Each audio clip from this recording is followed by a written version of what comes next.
여기 11절을 보시겠습니다. 땅에는 언제든지 가난한 자가 그치지 아니하겠으므로 내가 네게 명하여 이르노니 너는 반드시 내 경내에 내 형제의 곤란한 자와 궁핍한 자에게 내 손을 펼지니라. 하나님 말씀하시기를 땅에는 언제든지 가난한 자가 그치지 아니할 것이다. 천국에는 가난한 자가 없겠지만은 이 세상에서는 세상이 끝날 때까지 고통받는 자가 있을 것이라고 말씀하셨습니다. 그래서 사람이 사는 곳에는 항상 고통받는 사람들이 있고 어려운 사람들이 있게 마련입니다. 땅에서는 언제든지 가난한 자가 그치지 아니할 것이다. 한국은 지금 잘 먹고 잘 살고 있지만은 또 눈을 들어보면은 어려운 사람들도 굉장히 많습니다. 또 세계적으로 우리의 도움을 필요로 하는 사람이 너무나도 많이 있습니다. 그래서 땅에는 언제든지 가난한 자가 그치지 않을 것이기 때문에, 고통받는 사람이 있을 것이기 때문에 너가 바른 손을 가지고 있어야 된다 그 말입니다. 그래서 움켜잡는 손 말고 손을 펼지니라. 손을 펼지니라 그 말은 우리는 왜 사느냐? 이스라엘이 왜 부르심을 받고 출애굽을 했을까요? 손을 바르게 사용하기 위해서 부르심을 받은 겁니다. 이 세상에 정말 신비한 것이 이게 손입니다. 하나님 이 말씀하신 분이 손을 직접 만드신 분이 하신 말씀입니다. 세상에 신비한 것이 많지만은 정말 손 이게 참 신비한 거예요. 사람에게 206개 뼈가 있는데 뼈가 제일 많이 모여 있는 곳이 손이라는 거 아시죠? 이 손에 27개 뼈가 이렇게 있습니다. 나 안 세봤는데 3개 그리 나오더라고요. 27개. 이거 좀 참 손 신기하죠? 그죠? 이 손을 왜 만들어 주셨을까? 이게 무슨 할 일이 있기 때문에 손 만들어 주신 겁니다. 그잖아요. 손에 지문이 다 다른 것이 너무 신기하잖아요. 또 오른손의 정맥 구조 다 다르다는 얘기 지지패 때마다 듣고 있지 않습니까? 이 손을 하나님 만드셨는데 이 손 참 신기하잖아요. 이거 손은 오므릴 수도 있고 펼 수도 있습니다. 요거 주먹을 불끈 쥘 수도 있잖아요. 그죠? 요거 남을 해치는 손이 될 수도 있고 도와주는 손이 될 수도 있는데 손 가지고 이렇게 끌어 모을 수도 있고 흩어 구제할 수도 있습니다. 손을 주님 만들어 주신 거예요. 그런데 왜 손을 만들어 주셨을까? 움켜 잡으라고 손을 만들어 주셨을까? 펴라고 만들어 주셨을까? 성경에서는 땅에는 언제든지 가난한 자가 그치지 아니하겠으므로 내 손을 펼지니라. 주님께서는 움켜 잡는 손이 아니라 손을 펼지니라. 이걸 주님이 원하시기 때문에 이렇게 기록해 두신 겁니다. 손을 왜 주셨냐 하면은 하나님의 영광을 위해 사용하라고 손을 만들어 주신 겁니다. 그래서 성경에 말씀하기를 손으로 열심히 벌으라고 했습니다. 손이 무언가를 하라고 만들어 주신 거지 않습니까? 부지런히 일해서 부지런히 벌으라고 성경에 말씀했습니다. 그리고 이 손 가지고 정말 주님 앞에 가는 그날까지 이 손이 정말 선한 손이 되고 하나님 보시기에 바른 손이 된다면은 그 사람에게 축복이 연결되어 있습니다. 그래서 손을 바르게 사용하면은 손이 복받을 것이라고 10절에 나와 있지 않습니까? 그래서 여호와께서 내 범사와 내 손으로 하는 바 내게 복을 주시리라. 그러니까 손을 바르게 사용하면은 너의 모든 일에 내 손으로 하는 바 모든 일에 복을 줄 것이다. 손을 바르게 사용하면은 하나님이 그 손을 보시고 축복해 주실 것을 말씀하시는 겁니다. 시편 128편 보시겠습니다. 시편 128편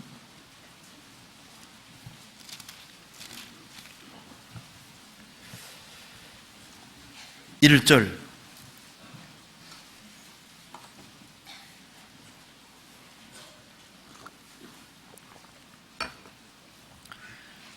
여호와를 경외하며 그 도에 행하는 자마다 복이 있도다. 그 다음 같이 읽어보겠습니다. 내가 내 손이 수고한 대로 먹을 것이라. 내가 복되고 형통하리라. 우리가 구원받고 주님 앞에 갈 때까지 내가 내 손이 수고한 대로 먹을 것이라. 내가 복되고 형통하리라. 주님 오시는 그날까지 손이 수고하는 손이 된다면 정말 복이 있을 겁니다. 이 손이 아주 부지런한 사람이지 않습니까? 손이 부지런한 사람은 부하게 됩니다. 그래서 이 손 가지고 부지런히 벌고 이 손이 합당한 곳에 부지런할 필요가 있는 겁니다. 데살로니가전서 4장 보시겠습니다. 4장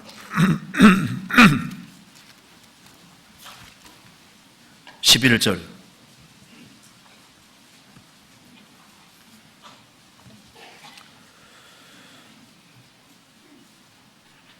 또 너희에게 명한 것 같이 종용하여 자기 일을 하고 너희 손으로 일하기를 힘쓰라.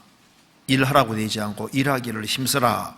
이는 외인을 대하여 단정히 행하고 또 아무 궁핍함이 없게 하려 함이니라. 종용하여 자기 일을 하고 너희 손으로 일하기를 힘쓰라. 그래서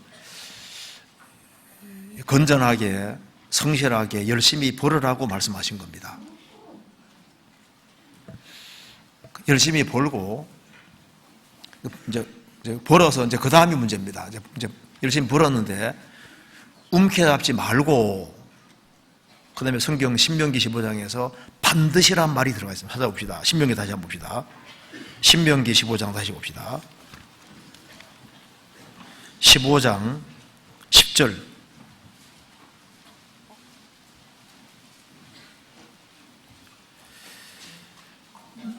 너는 반드시 그에게 구제할 것이요 구제할 때 아끼는 마음을 품지 말 것이라. 너는 반드시 그에게 구제할 것이요 구제할 때에는 아끼는 마음을 품지 말 것이라. 그리고 11절 끝에도 내 손을 펼치니라. 반드시란 말이 나와 있습니다.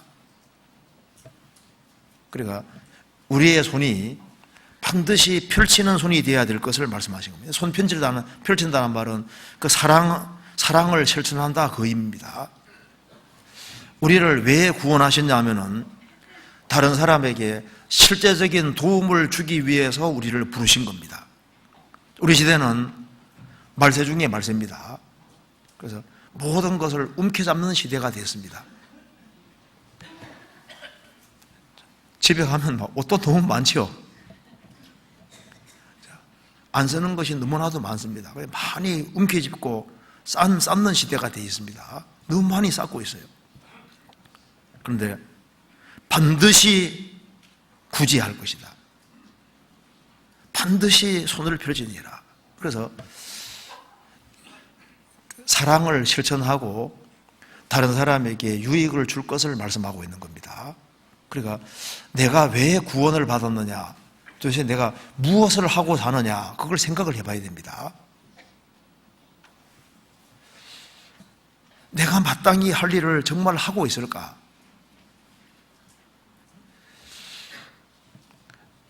욥은 손이 늘어진 자를 붙잡아주는 강하게 하는 그런 손이었습니다. 이제 초대교회 당시에 보면은 예루살렘 교회가 너무 어려우니까 주변에 있는 많은 이방 교회들이 예루살렘의 가난한 성도들을 도왔다고 성경에 되어 있습니다. 사실 우리는 지금 너무 잘 먹고 잘 삽니다.